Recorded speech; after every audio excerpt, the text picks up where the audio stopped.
8.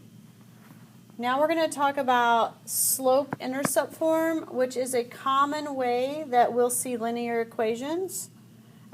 We looked at graphing from a table, but if we know about slope-intercept form, we can graph when it's in that form much faster than using a table.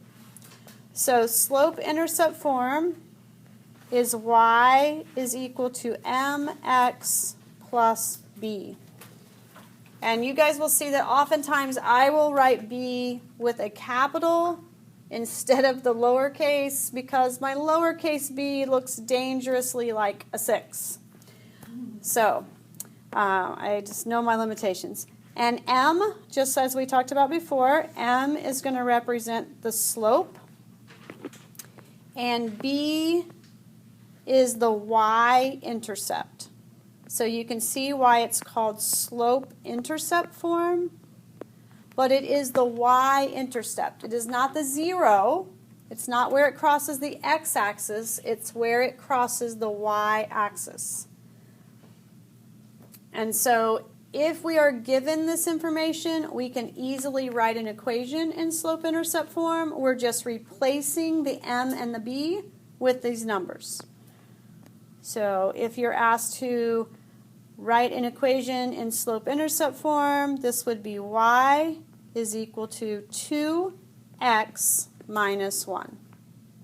Sometimes life is that easy. That slope replaces m, y-intercept is the b. So y equals negative 3 over 5x plus 4. So we do want to put the plus there, even if it's positive. We could put plus negative 1 on the first one, but it's going to be simplest, and in math we like to be concise and use negative 1 instead of saying plus negative 1. Please be sure to still include the x. Don't just say y equals negative 3 plus 2 and leave out the x. So maybe years of therapy to forget your x, but not in math. In math, we are supposed to remember our x.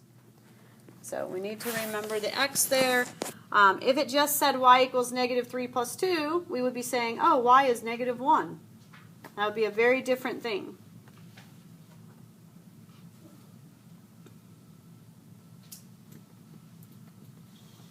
Now, if the y-intercept is 0, then we would not have to write it. And if the slope is 1 or negative 1, we have a little bit shorter way we could write it. So, for instance, on 4, I could write y equals negative 1x plus 7, but probably what we would actually see is simply negative x plus 7.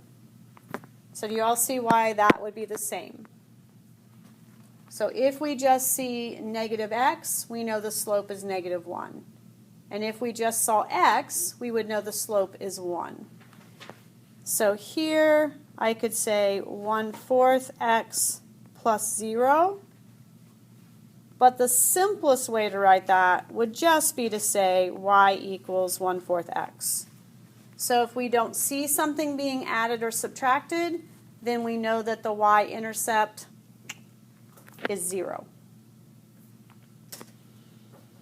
And then the last one, there is no short way to write it. We've got negative 5/2 x minus 3.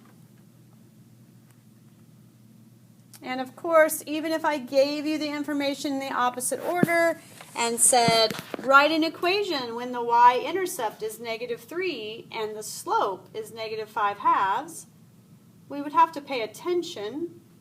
Okay, to be in slope-intercept form, we want our y equal to our slope times x, and then our y-intercept.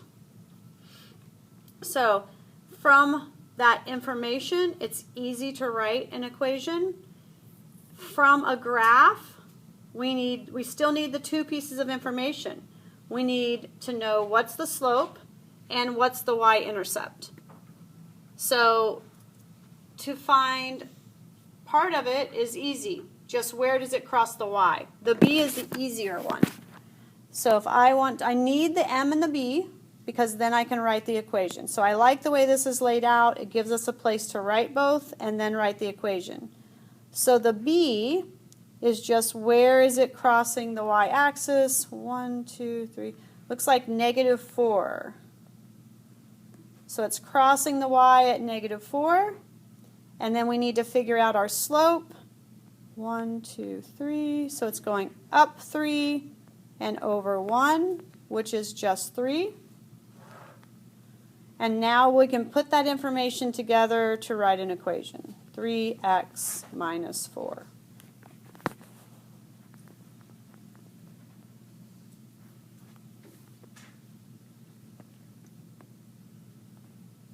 So I need to find the slope and find the y-intercept. You can find whichever one you want first, but they go in the equation in the right place, of course. So our slope, also, if you see a perfect corner, like I see there's another perfect corner here, I see it's going down 3 and over 2. Now I can double check to make sure that it lands on that other dot. Down 3 more and over 2, yes. So instead of saying 6 over 4 and then reducing that, I can just go with 3 over 2 to start with. So that's my slope. The negative sign, again, you could write it to the side. You could keep it up there with the 3. And then where is it crossing the y-axis? Is that 7, 2, 4, 6, 7. So then I would say y is equal to -3 over 2x plus 7.